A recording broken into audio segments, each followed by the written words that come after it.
हिंदुओं की पवित्र किताब मनुस्मृति में शूद्रों यानी ओबीसी जातियों के बारे में कितनी घटिया बातें लिखी हैं जिन्हें जानकर आपका खून खौल जाएगा। मनु कहता है कि इस दुनिया में ब्राह्मण सबसे श्रेष्ठ है और शूद्र यानी ओबीसी सबसे घटिया है। मनु का विधान कहता है कि ब्राह्मण शूद्रों को गुलाम बना सकता है। एक ब्राह्मण किसी शूद्र को चाहे वो खरीदा हुआ हो या ना खरीदा गया हो, नौकर का काम करने के लिए मजबूर कर सकता है, क्योंकि विधाता ने उसे ब्राह्मण का गुलाम बनने के लिए ही बनाया है। यानी मनुस्मृति कहती है कि जितनी भी वंचित जातियां हैं, उनका जन्म ही ब्राह्मणों और कथित उच्च वर्णों की सेवा करने के लिए हुआ है। मनुस्मृति में ब्राह्मणों को सारे अधिकार हैं, जबकि शूद्रों को कोई हक अधिकार नहीं है। मनु तो ये तक कहता है कि अगर कोई शूद्र किसी ब्राह्मण या द्विज व्यक्ति को गाली दे दे तो उसकी जीभ को काट देना चाहिए। वो इस तरह की बातें अपने इस मनुस्मृति में लिखता है। मनु यही नहीं रुका, वो शूद्रों यानी आज की ओबीसी जातियों से इतनी नफरत करता है कि एक श्लोक में वो लिख देता है कि यदि शूद्र अपमान के साथ द्विज के नाम और जाति का उल्लेख करता है तो 10 अंगुल लंबी एक लोहे की गर्म कील उसके मुंह में ठूस देनी चाहिए। मनु आगे लिखता है, यदि कोई शूद्र अहंकार पूर्वक ब्राह्मणों को धर्म का उपदेश दे तो राजा उसके मुंह और कानों में जलता हुआ तेल डाल दे। अब आप अंदाजा लगा सकते हैं कि मनु ओबीसी जातियों से कितनी नफरत करता होगा। मनु कहता है कि ईश्वर ने खुद 4 वर्णों को बनाया है। मानवता के कल्याण के लिए सर्वोच्च निर्माता ब्रह्मा ने अपने मुख से ब्राह्मणों को, अपने कंधों से क्षत्रियों को, अपनी जांघों से वैश्यों को और अपने पैरों से शूद्रों को जन्म दिया है। दुनिया भर में इंसान सिर्फ एक ही प्राकृतिक तरीके से पैदा होते हैं, लेकिन मनु ब्रह्मा के किसी भी अंग से बच्चे पैदा करवा दे रहा है। यह टेक्नोलॉजी भी कमाल की है। मनु कहता है कि भगवान ने कहा कि शूद्र का कर्तव्य निष्ठा पूर्वक और बिना शिकायत किए उच्च वर्णों की सेवा करना है। मनु तो यह भी कहता है कि शूद्रों के पास कोई भी प्रॉपर्टी राइट नहीं होना चाहिए। मनु कहता है कि शूद्रों यानी ओबीसी जातियों के पास खुद की कोई प्राइवेट प्रॉपर्टी नहीं होनी चाहिए। वो मनुस्मृति में लिखता है कि धनवान शूद्र का अस्तित्व ब्राह्मणों के लिए बुरा है। एक ब्राह्मण शूद्र के माल पर कब्जा कर सकता है।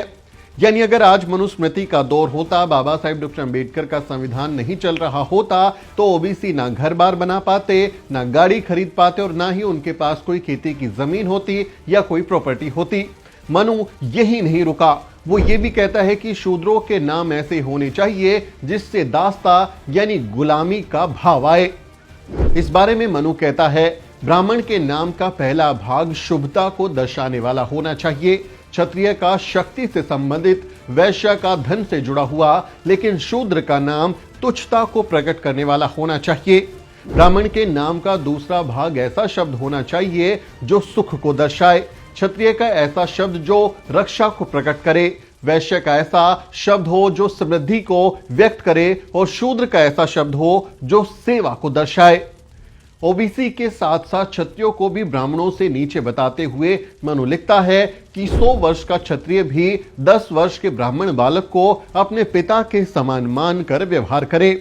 आज आप अपने मित्रों के साथ बैठकर लंच या डिनर एंजॉय कर सकते हैं, लेकिन मनुस्मृति में मनु कहता है कि शूद्रों के साथ खाना नहीं खाना चाहिए। मनु लिखता है, ब्राह्मण को कभी भी अन्य वर्णों के व्यक्तियों को भोजन के लिए आमंत्रित नहीं करता चाहिए। यदि वे ब्राह्मण से भोजन की याचना करे तो ब्राह्मण उन्हें अपने बचा हुआ भोजन का हिस्सा दे दे। ये बचा हुआ भोजन भी ब्राह्मण स्वयं न देकर अपने सेवकों के द्वारा घर के बाहर परोसे। आज दलितों, आदिवासियों और ओबीसी को मिलने वाले आरक्षण को कोसा जाता है, लेकिन मनु अपने विधान में ब्राह्मणों, क्षत्रियों और वैश्यों के लिए 100% आरक्षण की व्यवस्था करता है। मनु कहता है कि शिक्षा पर सिर्फ ब्राह्मणों का अधिकार है। मनु लिखता है, शूद्र शिक्षा प्राप्त करने के अयोग्य हैं। ऊंची जातियों को शूद्र को शिक्षा देने या सलाह देने का अधिकार नहीं है। शूद्रों को कानून और नियम जानने की आवश्यकता नहीं है, इसलिए उन्हें सिखाना अनिवार्य नहीं है। इसका उल्लंघन करने वाले व्यक्ति को अमृत नरक में जाना होगा। यानी अगर कोई व्यक्ति पढ़ता लिखता है या उसको कोई पढ़ाता लिखा है तो उसे नरक में जाना होगा। आगे मनु लिखता है कि जो व्यक्ति शूद्र छात्रों को शिक्षा देता है या जिसका शिक्षक शूद्र होता है वो श्राद्ध में बुलाए जाने के अयोग्य हो जाता है, यानी उसको श्राद्ध में नहीं बुलाया जा सकता। मनु ऐसा इसलिए लिखता है कि कोई भूले से भी शूद्रों को शिक्षा ना दे पाए और डर जाए कि अगर वो शिक्षा देगा, पढ़ाएगा, लिखाएगा तो उसे नर्क में जाना पड़ेगा। आज आपको बहुत से दलित पिछड़े बाबाओं के डेरे में जाते दिखाई देंगे, धार्मिक कर्मकांड करते दिखाई देंगे, लेकिन मनु कहता है कि शूद्रों को धर्म कर्म करने का कोई अधिकार नहीं है। मनु कहता है शूद्रों की उपस्थिति में वेदों का पाठ कभी नहीं करना चाहिए। आज कोई भी SC ST या OBC CM PM और राष्ट्रपति तक बन सकता है, लेकिन मनु शूद्रों को राजा बनने लायक नहीं मानता। मनु तो ये तक कह देता है कि जिस राज्य का राजा शूद्र है वहां रहना ही नहीं चाहिए। ऐसा कोई भी देश जहां ब्राह्मण नहीं हो या जहां ब्राह्मण खुश ना हो वो देश बर्बाद और नष्ट हो जाएगा। यानी हर किसी का बस एक ही काम है, ब्राह्मणों को खुश रखना। सवर्ण इस मक्कारी को छुपाने के लिए अक्सर कहते हैं कि पुराने समय में वर्ण व्यवस्था जन्म पर नहीं बल्कि कर्म पर आधारित थी, लेकिन मनुस्मृति में साफ साफ लिखा है कि ब्राह्मण चाहे कितना भी अज्ञानी क्यों ना हो वो जज बन सकता है, उसकी पूजा हो सकती है, वो पूजनीय है। मनु लिखता है कि ब्राह्मण जो केवल जन्म से ब्राह्मण हो और जिसने वेदों का अध्ययन या वेदों द्वारा निर्दिष्ट अन्य कोई कृत्य न किया हो, राजा की इच्छा पर कानून की व्याख्या कर सकता है, अर्थात न्यायाधीश की भूमिका निभा सकता है। लेकिन किसी भी स्थिति में शूद्र चाहे वो कितना भी शिक्षित क्यों ना हो न्यायाधीश नहीं बन सकता। मनु राजाओं को डराने के लिए कहता है कि अगर आपने शूद्रों को कोई बड़ा पद दिया तो आपके राज्य का नाश हो जाएगा। मनु लिखता है वो राज्य जिसका शासक इस बात को देखता रहे कि एक शूद्र कानून का निपटारा कर रहा है, उस राज्य का पतन उसी प्रकार होगा जैसे कीचड़ में फंसी गाय का होता है।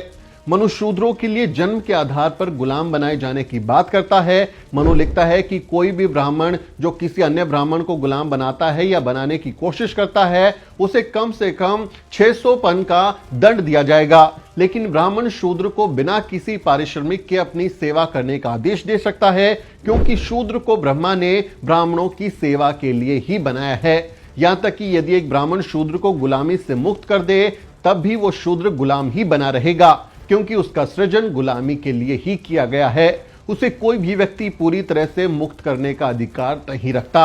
मनु किसी शूद्र पुरुष द्वारा कथित ऊंची जाति की महिला के साथ सेक्स करने पर सख्त सजा का प्रावधान करता है।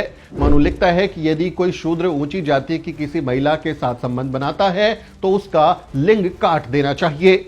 अब आप अंदाजा लगा लीजिए कि मनु को शूद्रों से कितनी नफरत रही होगी। मनु यहीं पर नहीं रुका, आगे वो लिखता है कि शूद्रों को अगर स्वर्ग पाना है तो उसे ब्राह्मणों की आजीवन सेवा करनी होगी। वो लिखता है यदि कोई शूद्र केवल अपना पेट भरना चाहता है तो वो वैश्य की सेवा कर सकता है, यदि वो स्थायी आजीविका चाहता है तो वो क्षत्रिय की सेवा कर सकता है, लेकिन यदि वो स्वर्ग जाना चाहता है या अगले जन्म में उच्च या श्रेष्ठ वर्ग में जन्म लेना चाहता है तो उसे ब्राह्मण की सेवा करनी चाहिए। शूद्र का सबसे पवित्र कर्तव्य ब्राह्मणों की सेवा करना है और हमेशा ब्राह्मण शब्द को अत्यंत भक्ति के साथ उच्चारण करना है। ऐसा शूद्र मोक्ष प्राप्त करेगा, अन्यथा वो सबसे बुरी मौत मरेगा और सबसे भयानक नरक में जाएगा। शूद्र को ब्राह्मणों की सेवा करनी चाहिए, चाहे वो स्वर्ग की इच्छा के लिए हो या इस जीवन और अगले दोनों के लिए। जो व्यक्ति ब्राह्मण का सेवक कहलाता है वो अपने सभी लक्ष्यों को प्राप्त करता है। ब्राह्मणों की सेवा को शूद्र के लिए एकमात्र उत्कृष्ट कार्य घोषित किया गया है। इसके अतिरिक्त जो कुछ भी वो करेगा वो व्यर्थ होगा और उसका कोई फल नहीं होगा। आज आप मेहनत करते हैं, अच्छी सैलरी कमाते हैं और अपने घर परिवार के लिए सुख सुविधाएं जुटाते हैं, लेकिन मनु की नजर में आपका ऐसा करना ब्राह्मणों को दुखी करना है। वो कहता है कि आपका अस्तित्व तो सिर्फ ब्राह्मणों की सेवा करने के लिए है, लेकिन अगर आप आज ठीक ठाक रह रहे हो तो मनु को बहुत तकलीफ होगी। मनु इस बारे में लिखता है कोई भी शूद्र भले ही उसके पास धन इकट्ठा करने की शक्ति हो, अतिरिक्त संपत्ति का संग्रह नहीं कर सकता। ऐसा इसलिए क्योंकि एक सेवक व्यक्ति जिसने धन इकट्ठा कर लिया हो वो अभिमानी हो जाता है, उसमें घमंड आ जाता है और अपने अहंकार या उपेक्षा से वो ब्राह्मणों को कष्ट पहुंचाता है।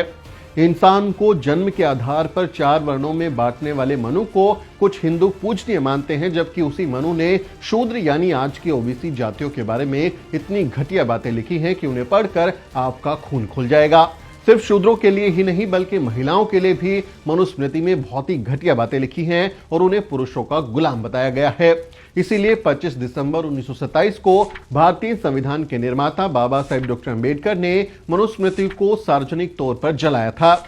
ऐसी नफरती किताब को आज भी हर साल जलाया जाता है। उम्मीद है कि आपको मनुस्मृति की सच्चाई पता चली होगी और आप भी इस घटिया किताब को नकार देंगे। जो लोग बहुत खुश होते हैं कि मनुस्मृति धार्मिक ग्रंथ है, बहुत अच्छी किताब है, उनको ये वीडियो भेजिए और उनको हम उम्मीद करते हैं कि ये देखने के बाद उनका भी नजरिया बदल जाएगा। आपको ये जानकारी कैसी लगी कमेंट में जरूर लिखें। आपसे अपील है कि वीडियो को शेयर करें और द न्यूज वीक को सब्सक्राइब करना ना भूलें। वीडियो के अंत में आपसे एक छोटी सी अपील। साथियों, अगर आपको द न्यूज वीक का काम पसंद है और आप चाहते हैं कि हम यूं ही अम्बेडकरवादी पत्रकारिता करते रहें तो हमारी आर्थिक मदद जरूर करें। आप अपनी स्क्रीन पर दिखाई दे रहे इस क्यूआर कोड को स्कैन करें और न्यूज वीक फाउंडेशन के खाते में अपनी दान की राशि भेजें। क्यूआर कोड के अलावा आप यूपीआई के जरिए भी मदद कर सकते हैं। आप हमारी यूपीआई आईडी newsweek@yes बैंक पर भी मदद भेज सकते हैं। इसके अलावा आप हमारे अकाउंट में भी मदद भेज सकते हैं। खाते का नाम है News Week Foundation, account number है 02358800000640। IFSC कोड है YesB000235। बैंक का नाम यस बैंक है और ब्रांच है नेहरू पैलेस दिल्ली। आप डोनेशन के एवज में इनकम टैक्स में भी छूट पा सकते हैं। डोनेशन की रसीद पाने के लिए ट्रांजैक्शन का स्क्रीनशॉट हमें भेजें। टाइप करें डोनेशन स्पेस आपका नाम और हमें 8595794224 पर व्हाट्सएप करें।